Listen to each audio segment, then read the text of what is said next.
Theory, man, your showdown, just so good. Yeah. He wrote that great book about the case for What's that other noise there? murder for George W. Bush. Okay, beautiful. Okay, we're ready to roll, guys. And he said he'd come in Thank and you guys prosecute. so much. All he needed was the right district attorney to bring the charges. If somebody died in their district, that's murder. Yep. All right, just Here let we me go. know. Are we rolling? All right, beautiful. Well, here we are for another exciting interview on Jackman Radio. I am so honored to be joined today by just, it's hard to even put into words. I call him Jesse the Statesman now, former governor of Minnesota, Navy SEAL, mayor, wrestler, actor. He's done it all, Renaissance man, Governor Jesse Ventura. Thank you so much for sitting down with me today, Great man. to be here. I guess the biggest part of that description is it shows I can't hold a job for over 4 years. No, you got to move on. I got to move on and go to the next And you know thing. who was like that? And I've read about 3 books on him, Che Guevara. Yeah. Che Guevara had wanderlust too. Oh, That's Motorcycle why he Diaries. Yeah, that, well, and not just that, but that's why he didn't stay in Cuba after the revolution. Yeah, he had other Went to things Africa. to do. Yeah, he had wanderlust. There was other things he wanted to accomplish. And when I read about Che, I see a lot of myself in him. A revolutionary. Yeah. Fearless. Yeah. Bold. Well, awesome. Yep. You've and, been and belief to stand up for what you believe in, regardless of the results. Absolutely. And speaking about what you believe in, you've been out in the front about marijuana legalization. When you were a governor in the 90s, you talked about the need to legalize marijuana. And that was a ballsy thing to do. Not a lot of people were doing that. I think maybe you and Gary Johnson were really the 2 only governors at the time, the highest ranking U.S. officials to call for that. You got a new book out called Jesse Ventura's Marijuana Manifesto. Tell me about that. Well, it's a book really about marijuana, and people need to read the truth and the history of marijuana, not reefer madness and not the rest of this, for lack of better term, BS. First of all, let me make this statement, and this should resonate. If George Washington and Thomas Jefferson were alive today, the DEA would bust them and put them in prison, because both our president, our first president, and our third president grew and sold marijuana. That today would be a drug dealer. Yeah. So that there should tell people, wait a minute, let's take pause here. The father of our country and Tom Jefferson would be in prison today over a plant. And people need to realize for 160 years, marijuana was the economic backbone of this great country. England, during the colonial period, forced the colonists to grow it because they needed it for their powerful navy. They needed rope, they needed sails, they needed everything that marijuana could provide.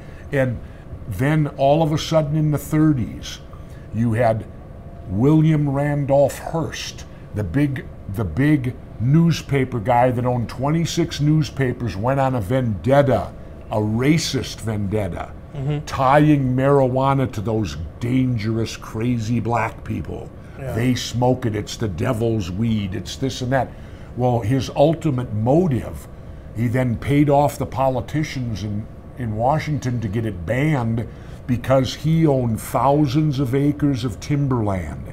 And he didn't want the competition of marijuana hemp in paper. He forced the country to buy his trees rather than a renewable resource that'll grow back 15 feet high every year, marijuana. Right. And my personal reason for writing this book is because I personally now, when you get my age at 65, you got to limit your focus now more so because you're getting older in what you want to accomplish. You can't just throw it on the wall anymore and see what sticks. I want in my lifetime to see marijuana fully legalized, and it's personal. It's a personal war for me now because someone very close to me, and I respect privacy, so I won't say who, but marijuana has given me back my life, because this person close to me developed epileptic seizure disorder and was seizing 4 to 5 times a week. I was dealing with this on an everyday basis. My life was changed. The person went on 4 separate pharmaceutical seizure medicines. None of them worked. They all had horrible side effects. Finally went to Colorado at the time, got medical marijuana drops under the tongue first. Doesn't even make you high. Right. Drops under the tongue first. Now it's legal in Minnesota in pill form. so this person can take a pill twice a day for 2.5 years now, seizure-free. Not one seizure is completely off the pharmaceutical medicine completely. So marijuana cured this epileptic seizure disorder and gave me back my life. Wow. And that's why now I want to give back. And there's other people out there suffering. There's other people out there that need this. To read Steve Cubby, who wrote my intro. This is a guy that had adrenal cancer, uncurable. He was given 5 years to live. He's alive today, 35 years later, from cannabis marijuana that has shrunk the cancer and give him life. And yet it's against the law. Well, of course it is. I mean, it's against the law. Big pharma-controlled media, they're all in bed together. Exactly. And not only the therapeutic qualities well, of as marijuana. Tommy Chong says, there should be no distinction. Right, it's all medicine. Yes, because the people who smoke it for the euphoric feeling, it's mental health. Yeah. And I would rather smoke pot than take Prozac. Absolutely. You know, if you need it to get, hey, this world's tough. If at nighttime you want to go home at night, people have a glass of wine before dinner, they have a martini, whatever, why shouldn't you be allowed to smoke marijuana before you eat your evening meal, watch TV, and I guarantee you'll sleep well. Yeah. You know? Well, and on that, it makes people happy. What's wrong with happiness? Why do they ban happiness in the world? Oh, there's something you use and makes you laugh, and you know, it's like Gumbel did a big piece on HBO that you should watch it, covering tailgating at Denver Stadium now. Legitimately mile high. Yeah, legitimately mile high now. They got a dispensary right across the lot. Awesome. Now, they went to the tailgaters. They said, what's it like now? They said, it's beautiful. They said, we used to get here at 8:30. Everybody'd start drinking. By game time, there'd be fights. Yep. There'd be people throwing up on themselves. They showed in the stands at that time where fights would break out, all this stuff. They said, now we come here, we smoke pot at 11, we eat our barbecue at noon, we watch a game, and it's amazing. And in the dispensary, they went in there and they said, well, who comes in here? They said, amazingly, not the Coloradoans. They got theirs. Yeah. We get all the visitors. Right. People who come to Mile High to watch the game. And right there, a guy from the Baltimore Ravens, all decked out, came walking in to get it. And then they went in the end of the piece. Not on camera, but they went to Peyton Manning. Now, there's not a more pure athlete on the planet than Peyton. I know his father, Archie, and believe me, the acorn didn't fall far from the tree, because Archie's a tremendous person, and I've never met Eli, but I just assume he's going to be like Peyton. They asked Peyton about it, and he had the most perfect political correct answer I've ever heard. Now, you got to know, Peyton is part owner to 19 Papa John franchise pizzas in Colorado stores. Here's what Peyton said. In light of certain recent changes in the law, he said, my pizza stores are doing fantastic. Nice. I thought, what a great answer. Well, he didn't even say it by name. He just said, in light of certain recent changes in the law. And that segues into the next part of it, the economic boom. I mean, look at Colorado, man. The green tourism going on out there. We could have that in all 50 states here in America, and it would just generate incredible revenues, create jobs, amazing things. Yeah, it's an industry waiting to happen in an economy that's stagnant. Washington State, you know what their first windfall thing was? Statewide, their judicial budget, and I can tell you as a governor, the judicial budget's huge. Statewide, it fell 15% the first year. You're talking multi-millions of dollars of your tax dollars that you won't be taxed for anymore. Right. And why? 15% of the money, and that's probably higher now, was used to prosecute pot. Yeah. Now they don't do it, and they've got this huge surplus of money. It's the courts and the lawyers and the industry all around keeping it illegal and justifying budgets. And people need to understand one thing. Whenever you're charged or arrested for anything, it costs the government money.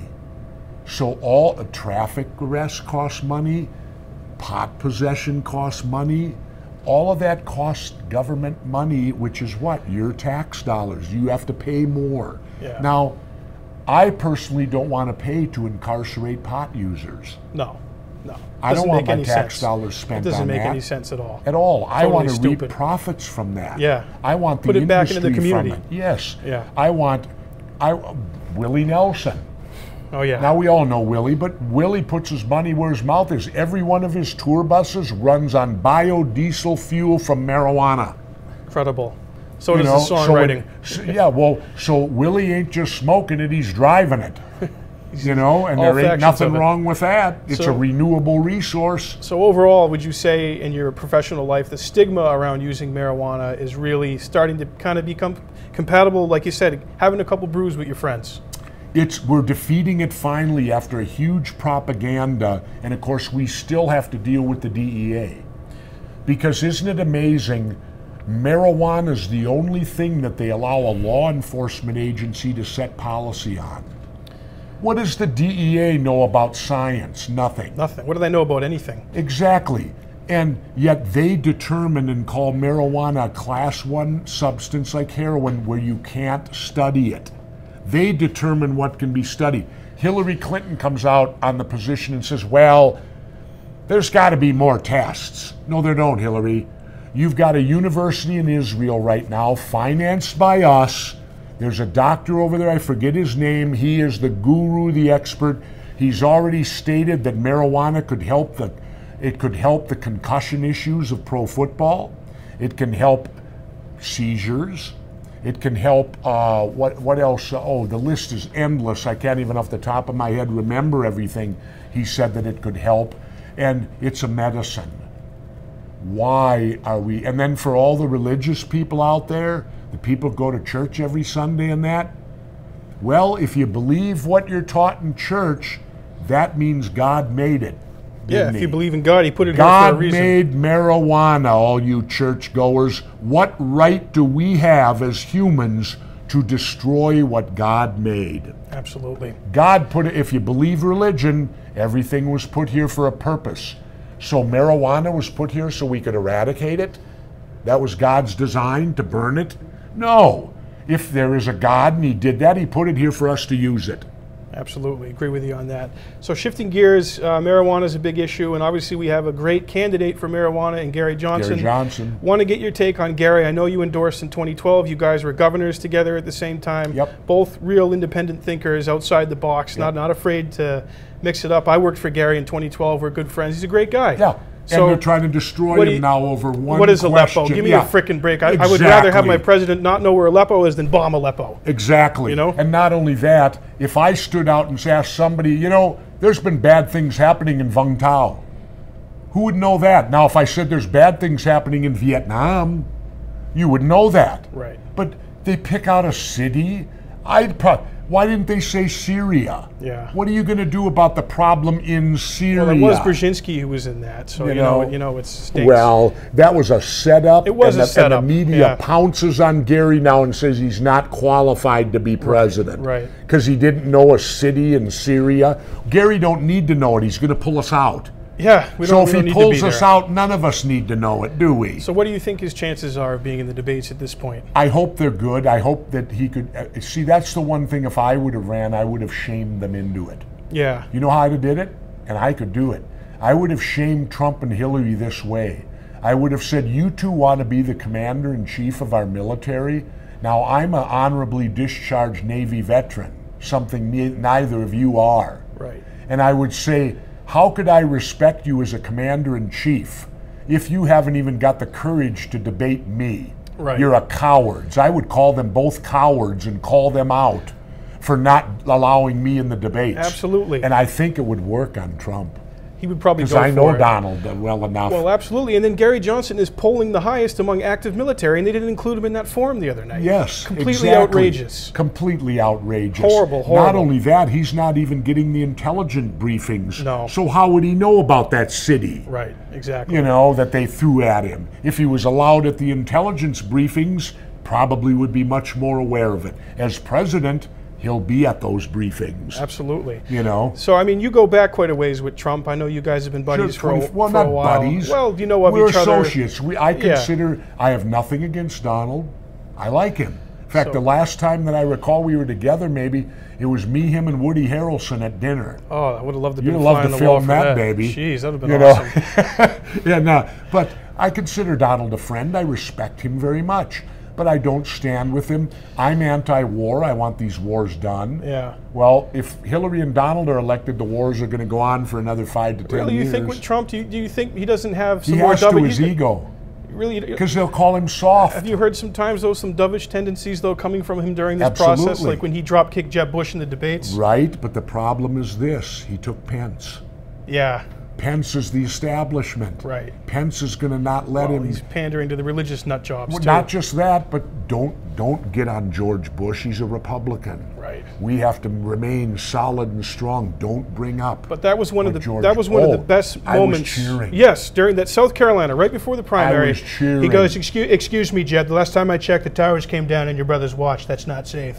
Yeah, exactly. Does that sound like him pretty good? Yeah, you got him pretty good. I was like, Chairman, I was like, yes, remind everybody that these criminal Bushes, what they did to our country, and Jeb will be 10 times worse. Yep. So, like, that Trump, I really like and admire. But the problem is there's too many Trumps. Yeah. I don't know which Trump it's going to be. Who's he going to be on what given day, and how's he going to handle what situation? And how's he going to handle it? And then as far as Hillary goes, that's business as usual. Oh, geez. That's War Inc., that's Big Pharma, that's Wall Street, that's military-industrial complex. It's business as usual. The whole thing, and we'll be at war over there forever, keeping us safe.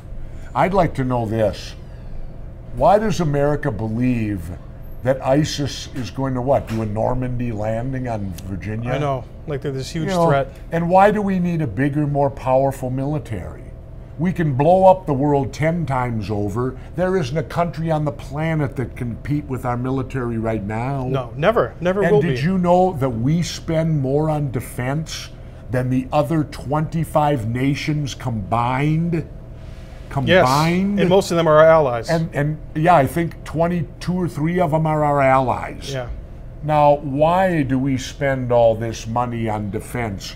No one dare. And when they talk about these bombers and these isolated incidences, that's law enforcement that's got to handle that, not the military. Yeah. You know, that's called doing law enforcement work.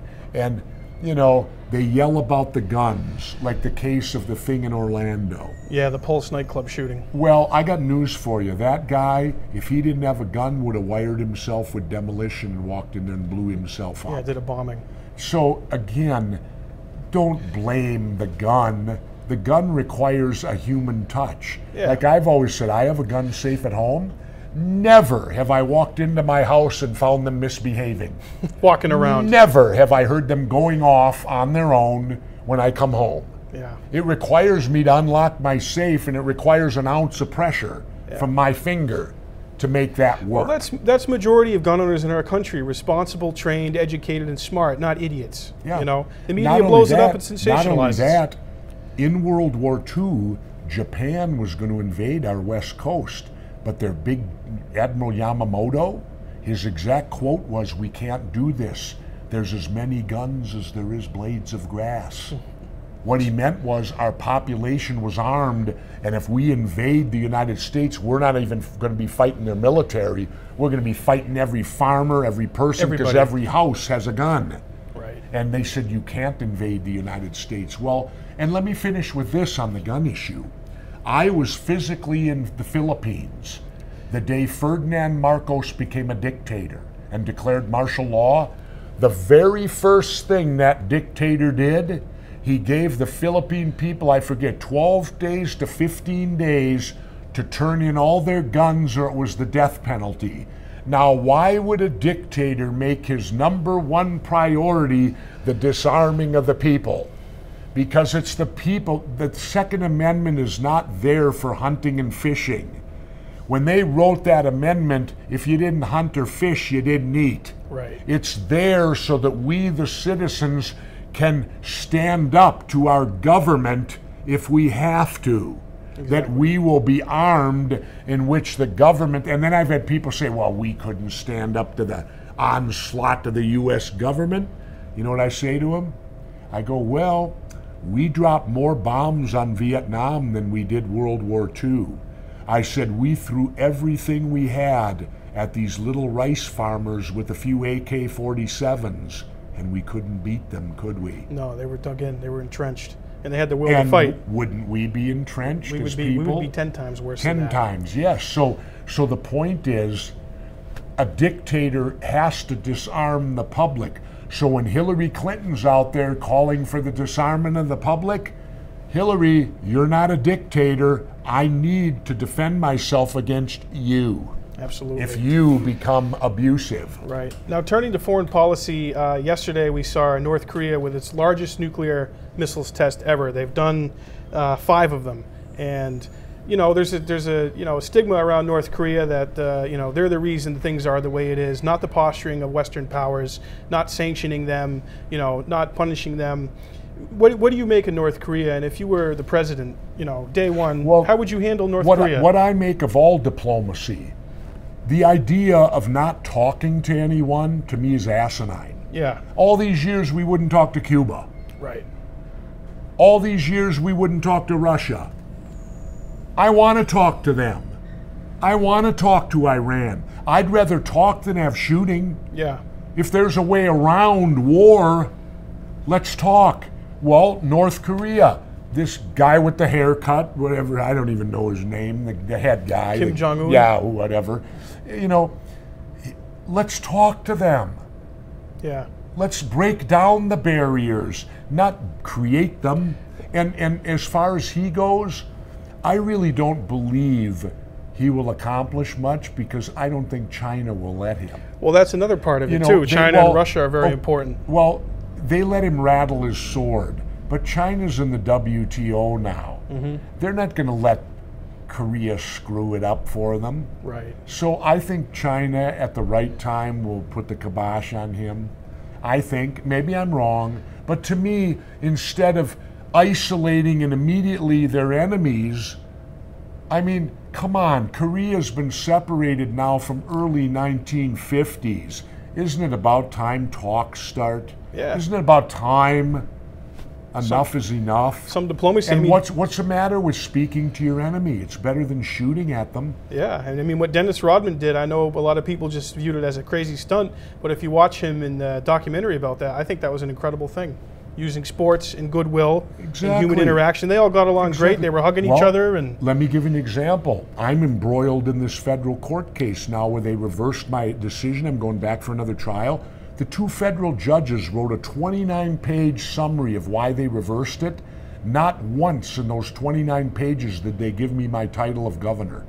Now, if I went into their courtroom, I would have to call them Judge or Your Honor, or they'd find me in contempt and put me in jail.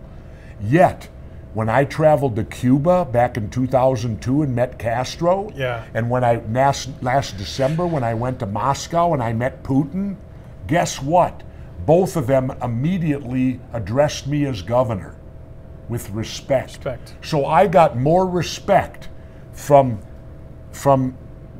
Putin and Castro than I did Judge Shepard and Judge Riley of the 8th Circuit Court of Appeals. I got more respect from Putin and Castro than I did 2 judges whom I pay their salary with my tax dollars. Yeah, absolutely. And I know we were talking about it earlier. You're now working with RT. You know, they do some incredible stuff that our mainstream media will never touch. Exactly. And obviously, you're going to have criticism thrown at you that Putin's running the deal and controlling it. What do you say to those critics? Well, because I can talk from experience. When I met President Putin, he specifically stated he would never interfere with me artistically, and he would never censor me. Now, it's regular TV, and at the time I was doing internet, so occasionally they had to bleep an F-bomb, which you understand why. That happens. Yeah, you can understand, but other content, never. Well, they picked up my internet show for 1 year, played it on Friday nights. Never once did they censor me. Never once did they tell me they wouldn't put me on because of content. So when he said that to me, I have to believe him, because I'd been dealing with him with my show for a year, and it hadn't happened. Right. And right now, we're in the process of creating my new show. I'm running into no censorship. No issues there. I'm running into no issues on how I want to create and what I want to do with my show. And this blows me away, because I'm a Vietnam veteran and I've lived through the entire Cold War. And I never in my life believed it would be Russia giving me free speech. Yeah. My own country blackballs me and won't let me on TV. Fox News won't have me on. Don't sit during the pledge either, Jesse. Oh, yeah. Fox News won't have me on. All of these won't ban me. Yeah. Why? Because I question things and I ask questions and bring up subjects they don't want to talk Absolutely. about. Well, RT lets me talk about them. So who's giving me freedom? The Russians. Plus, there's a personal thing for me here. Not only did I want it on my resume, because it's mind-boggling to me, but my mother and my father are both World War II veterans. Not many people can say their mom is. And my father fought has 6 major bronze battle stars. He had them for Europe. And his last battle was Berlin. And when he was in Berlin, this is one of the things he did talk to me about. He didn't say anything about what he did usually. But he told me of the friendship he made with Russians when they met in Berlin and how wonderful they were. And I, for years, couldn't understand this Cold War that went on for over a half a century. So I wanted to do this and focus the rest of my golden years, if you want to call it that, on trying to make Russia and the United States friends and do whatever I can do to implement that. Because why should they're capitalists now? So we can't hate them for being communists or socialists because they're capitalists now. Yeah. And so why do we hate them so badly, and why are we trying to start a Cold War again? I think it's to support the military-industrial complex and all the money. Yeah, absolutely. Well, I want to try to do my part to stop that, and so what little I can do, I want to bridge that gap between Russia and the U.S. and hopefully make us friends, and I'm going to have fun with you on this one, which this is internet, right? Yeah. Yeah, okay. After all, shouldn't we be friends with Russia? They're white people. Right, exactly. They're not Mexicans below the border who we want to build walls to stop. This is a whole country of white people. And I say that, now that was a joke. Just so they'll know. Oh, we got Jesse Ventura, racist. Right. You know, but I have to laugh at our, you know, these are white people. Right, right. What are we demonizing them for? They're not brown, they're not black. Yeah, they're not brown or black. They don't have things on their head. Yeah. So if Trump gets in there and calls and says, Jesse, be my ambassador to Russia, what do you think, big guy? What do you say? In all seriousness, if that's on the table, would you consider it? Yes. Yeah, I would. That'd be pretty freaking cool. Well, Ambassador Ventura. Well, I actually, I sent word to President Barack Obama that I would love to be the ambassador to Cuba. Yeah. Having gone down there and met Fidel. Right. Having relations with Cuba. And met the Cuban people and realized, plus it's my style. Oh, you can There's surf. Surfing. Yeah. There's swimming. Right. There's palm trees. There's all this stuff I enjoy in Mexico right now. Hell, in fact, I'm right on the same parallel as Savannah. Yeah. Pretty close, except in the Baja. The Baja, yeah. Except in the Baja. So that part would intrigue me greatly. Right. And if I were asked, I'm still a patriot. I love my country. And if my president asked me seriously to do something of that magnitude, absolutely, I'd give it serious or consideration. Right. Well, and you know what? Like we said about Trump, how the wild card that he is, man, he probably would not rule out having you on that list. I don't think the Republicans would allow him. They wouldn't let him. No. So obviously, because these two parties do not like me. No, I've beaten them twice. Yeah, you are toxic to the parties. Oh, and I've beaten them twice, and they know it. Yeah, they hate it. And for those people out there that say Gary Johnson can't win, right? Well, in Minnesota that year in '98. I was polling 9 to 10% at Labor Day. I was allowed in the debates, and in 60 days I was the governor of Minnesota. Boy, it sounds eerily similar to what's happening right now. Well, it goes to show you that the only day that counts is election day. Right. And although in this, you know what I hope happens? You want Jesse Ventura's real scenario of reality? What happens? Here's what I hope happens. I hope that Gary can win his home state of New Mexico, and I hope he can win a couple others. Then I hope that Hillary and Trump split the electoral votes so nobody reaches the magic number. We then wouldn't have a president. Right. And the Congress would then have to pick the president. Go to Congress, yeah. Right? But maybe the ultimate 2016 election would do one great thing. If that happens, maybe we'll get rid of the antiquated, outdated electoral system and scrap it. And go to a popular vote? And go to a popular vote. Yeah. Maybe that's the thing that'll come out of this election if nobody wins. Right. And that alone is enough to vote for Gary Johnson. Give him enough electoral votes so they can't reach the magic number so we can get rid of the electoral system. You know why it was put in, one of the reasons why we have the electoral system? Why is that? Well, in those days, they couldn't count the votes, so you had to send delegates on horseback to Washington. Right. Well, I ask you, when's the last time someone went on horseback to Washington? Right. That's why it was put in. The 13 colonies had to send riders and delegates. There wasn't the technology to count the votes and properly get a new president. So it was done by the Electoral College. It's outdated. Get rid of it. I mean, think back to 2000. Al Gore beat George Bush by 500,000 votes and didn't win. Only for president. Mayor, Congress, Senate, anything else, the person that gets the most votes wins. Right. Except president. President. There you can get the most votes and lose. And lose. Yeah. Anyone else see anything wrong with that picture?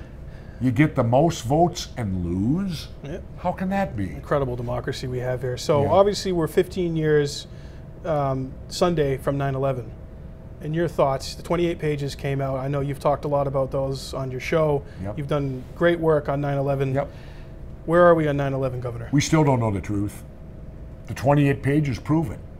Because the 28 pages showed the hijackers were being financed by the Saudis. Yeah. Now, since I think 16 of the 19 hijackers were Saudis, not one was an Iraqi, that then begs the second question. We went to war over 9/11. Iraq had nothing to do with it. Why did we invade Iraq, overthrow its government, and occupy them? Right. When they didn't have anything to do with 9/11. No involvement. No involvement. Well, isn't that what Nazis did? And isn't that what communists did years past? Now we've done it. See, George Bush and Dick Cheney destroyed my American dream. And everyone in my family's a veteran, World War II, Vietnam, whatever. I never believed my government, the United States of America, would line up our military at the border of another sovereign nation who hadn't did anything to us, invade that country, overthrow its government, and occupy them. And you notice we won't still take responsibility for that. Right. Even today. And that's what caused the rise of ISIS. Well, ISIS is the Bush creation. Yes, completely. Directly and why? from we can thank Paul Bremer for ISIS. Yep. Bremer, Bush, and Cheney had no military experience. They're all chicken hawks. Yeah. They didn't know what they were doing, chicken hawks. Yep. And you don't go in and disband the army and put them in the unemployment line. If they would have come in and embraced the Iraqi army, kept them intact, kept paying them so they could feed their families, I got news for these 3 idiots. And I'll call them that. They are idiots. The army or the military generally always will follow who's ever in charge. Who's ever paying their checks. That's your loyalty. Yeah. As long as your checks continue to come, oh, well, I'm not getting it from Saddam, I'm getting it from them, but I can feed my family, okay, I'm loyal to them now. Instead, Bremer turns them all loose. You get total chaos, and they are the essence of ISIS today, is Saddam's old army. Yeah, that's ISIS. Yeah, that's ISIS. Yet, you notice Hillary and them who voted for the war, Hillary said her most difficult vote was voting to go to war, and that now she realizes it was a mistake. Oh, yeah. A little late, Hillary. Yeah. Do we want your finger on the button when you can make a mistake like that? Yeah, no. You know, bogus. Hillary Clinton, I wouldn't support any candidate that voted for the Iraq War. That's just a total disqualifier. No candidate. I mean, the 08 crop, you had Dennis Kucinich. He said, I was not fooled by George Bush. Yep. Like Hillary said she was fooled. Yeah. You know, exactly. Like Biden and like, you know, all the others who were John Kerry. Yep. John Edwards. Yep. All your Democrats, you know. Yep. So, you know, and again, that is the worst foreign policy decision since LBJ's to go into Vietnam. Yeah. And the only thing we're fortunate of, 58,000 of us died in Vietnam. I think we're only at about 10. With Iraq U.S., and yeah, with combined. U.S., yeah. Yeah. And yet, getting back to my book, since 9/11, more people have died in Mexico in the war on drugs than have died in Iraq and Afghanistan. That's about 20,000 combined. deaths a year on our border. Yeah. Yeah. Yep. And let's build a wall on that. Yeah. Let's build a big wall on that. Yeah. Your other book I wanted to touch on briefly, The Shit Politicians Say. Bring me, what inspired you to write the book, The Shit Politicians Say? Well, because I thought it'd be funny. And they do say a lot of shit. It's all bullshit. And the fun part is when you put it into a book like that, you get a different perspective of it. You read it, and you, huh? Yeah. You know, and that's more of a coffee table book where if you get a gathering of friends, you can take 3 or 4 quotes and have talk all night long. Absolutely. On those quotes. I mean, I still love the ones off the top of my head. I still love Al Gore. A zebra doesn't lose its spots. Absolutely. Well, he's right. He's correct. Zebras don't have spots; they have stripes. And Anthony Weiner's the gift that keeps giving. You know, with Twitter. Yeah. Twitter is just it's taking it to a new level. Donald Rumsfeld said that thing. Well, death has a way of making you not really with war. Right. And then the best quote, George Bush, and I'm paraphrasing here, where he said, "Someday, some real smart guy is going to come into this Oval Office and know what and find out what we did." Yeah. That sounds like a confession to me. Yeah, that's some What guilt what right what there. is that quote talking about? Yeah. Some smart person's going to come into the Oval Office and figure out what happened. Are you talking here? about Poppy Bush? No, this is GW. W said this? Said this. Because Poppy Bush said a similar thing. If the people knew what we were really doing, they would be taking to the streets and chasing us with pitchforks. Yeah. If they were really hip to what's going on. Yeah. Well, yeah, the 2 great books, The Marijuana Manifesto and The Shit Politicians Say, just awesome stuff. Now, is there any chance you could be in Expendables 4? I mean, they got all the big names, all the rock stars from the 80s. Really? I know you were on Howard Stern talking about it. We would love to see you in the next Expendables. Well, that's up to you guys to get them to have them make the offer, but I'm kind of blackballed. From big Hollywood productions? From everything. Yeah, just media in general here. You know, the Chris Kyle thing caused that. Yeah, I wanted to touch on that a little bit. I mean, I know obviously they're bringing you back into court, and well, what does that say, a bigger picture about what's happening in our country? And what they did, the Kyle people and their lawyers lied. Yeah. In the courtroom, they stated that it was stressing the widow and her children out financially, when the truth was, and we knew it, they're not out a penny. A big insurance company paid for it. Any book writer, when you write a book, your book publisher has insurance to cover your libel. Yeah. And so, but you're not allowed to say that in court. You cannot bring out that insurance is paying the freight, because insurance lobby made sure of that. Here's why. A jury, if they know insurance is paying, they claim will give out easier awards because everyone's been screwed over by insurance companies. So they lobbied, you can't say that in court. Well, it's up to the discretion of the trial judge. They got up and did what was called, here's the exception, poor mouthing. Stating that all the while your bills are being paid, you tell the jury, oh, this is strapping me financially, which is what Taya Kyle did. Yeah. Then what caused the judge to allow it to come in, 2 people from HarperCollins, the book publishing company, testified trying to downplay my importance, so that if they did get a judgment against them, it would be as low as possible. They had a conflict of interest because they're the ones providing the insurance. Right. So federal Judge Kyle, he had the same name, ruled we could bring it in on a limited basis. He ruled. You know what it ended up being? 4 questions in an 11-day trial and a half a page of a final summary, of a 20-page final summary. That's all it was. And there was no objection in the trial. No one objected to it in front of the jury, which 76-year rules, including the Supreme Court, say if something happens in closing argument, you must object in front of the jury so that the presiding judge has a chance to rule on it and the jury has a chance to hear the ruling. They did not do that. The jury was dismissed at 11:58. They objected at 12:02. The judge said overruled, and that was the end of it. These 2 judges, Riley and Shepard, then took it upon themselves, they weren't in court, to overturn the ruling over something that was never objected to in court, which goes against a 76-year rule they have. Yeah. They violated to get me. Then there's a second thing they did. Wait. They overturned unjust enrichment. So they now allow the media to lie about you and profit from it. It would be the equivalent, these two judges, it would be the equivalent of you go rob the bank and you get caught. And they sentence you to 3 years in prison for robbing the bank. But then when you get out, you get to keep the money. Right. That's what they're saying. You get to profit from wrongdoing. Because why? 34 media conglomerates entered the trial during the appeals. And here's where they violated their own rules. And 3 days after they ruled on me, they ruled the opposite way in another case. And here's the rule. You are not allowed to argue a theory in front of the appeals court that was not argued during the trial. The media conglomerate came in and argued a new theory. Was never argued at the trial. And Judge Shepard and Judge Riley said, that's perfectly fine. We'll violate our own rules again. Now, I say these judges are, number one, disrespectful.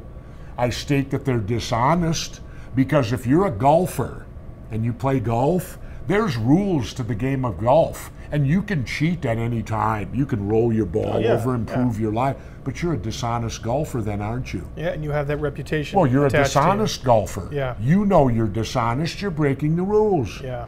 And these two judges are dishonest judges. They're incompetent judges, in my opinion, because they can't even follow their own rules. So when Donald Trump came out and said judges are corrupt, the mistake he made, he brought in race. Yeah. If he didn't bring in race, don't make it about race. I would agree with him. Make it about the institution, exactly. Institutional corruption. If he would have just simply said they're corrupt, I'd have said Donald's right. They are corrupt. Yeah, he does. Because to me, Judge Shepard and Judge Riley, they don't even follow their own rules. They're disrespectful to me as a governor. If I didn't call them Judge or Your Honor in their courtroom, they'd find me in contempt and put me in jail. Yeah. And yet 29 pages they write and never once called me Governor Ventura. Yeah. Well, I was just simply Ventura. Right. Well, that really speaks to the bigger picture thing here. And I mentioned the NFL player who didn't stand during the national anthem. The nationalism and the fear of anybody speaking out and that sort of thing. Do you know why? Is stifled. And that's what I wanted to ask. Why is that, Governor? Here's why. And this is our last question. Here's why. Because people they're in comfort zones. And nobody likes to have their comfort zone disrupted. And now when the government tells you something, people want so much to believe my government won't lie to me. Right. So they then hear the government's thing and they get in that comfort zone. Then along comes a Jesse Ventura who says things and shows proof that disrupts their comfort zone. They take a natural then disliking to me. So when people tell you they want the truth, I don't think they really do. No. Because the truth takes them out of their comfort zone many times. And they'd rather be in there than have their comfort zone stripped away with the truth. That says it right there. Well, that's the best definition I can give you. That is how it is. That's just the way it is in America now. You can't criticize the military. Which is ridiculous. Can't criticize policy. You're a traitor. You're a terrorist. Well, and who does that? The people that perpetrate that. Right. Well, the chicken hawks who get it all going. Your Dick Cheneys of the world. Yep. The chicken hawks, the Cheneys of the world, who want to control everything. You're not a patriot. Right. And yet I got 5 deferments from the Vietnam War. I will not go, but I will gladly send your kids to my resource grab in the Middle East. Yep, and not only that, I was asked one time, we'll finish with this, I did a right-wing talk show host, Jason Lewis, in Minnesota once. And the question came up about the difficult decision to go to war. And I looked at Lewis and I said, going to war is not a difficult decision. He went nuts. How can you say that? How could you possibly say going to war is not a difficult decision? I said, let me explain. I said, it's not a difficult decision because it's real simple. In my book, a war is justified if you're willing to send your kids. Because if you're not willing to send your kids, how do you send someone else's? And I can assure you, the wars in the Middle East that have taken place, I would have never sent my kids to those wars. So therefore, those wars are unjustified to me. Now, if I took the opposite viewpoint, like Joe Biden, his kid went, well, he obviously supports those wars because he was willing to send his son Bo to fight it. McCain too. I have the respect of that. He sent his son. Right. I wouldn't have. No. And that's how simple it is. Because how can you send someone else's children if you wouldn't send your own? Absolutely. That's how simple it. That's how you determine if you'd go to war. And this stuff in the Middle East, I would have never sent my son to go, or my daughter, to go over there. No way. Well, the 2 new books, Jesse Ventura's Marijuana Manifesto, The Shit Politicians Say. Governor Ventura, has been an absolute honor. Thank you. My pleasure. Thanks for sitting My down pleasure. with me. And it's great to go on uncensored types of media. Say shit, it feels good. Well, not just even that. It isn't even being able to swear. It's that you're given the opportunity to expand and talk about your beliefs, and it's not soundbite. Yeah. Mainstream media today, all soundbite. Oh yeah, garbage. Totally soundbite. Well, thank you for tuning in, folks. Jackman Radio, have a great day.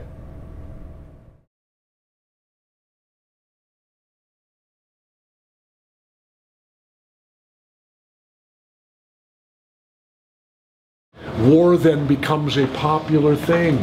You're a hero if you go to war. Governor, this is the creator of Loose Change, Dylan Avery. Nice to finally meet you. You are? Yeah, that's me. I'm very honored to meet you. Very honored to meet you. But I have to say to you, you caused me a lot of fucking trouble.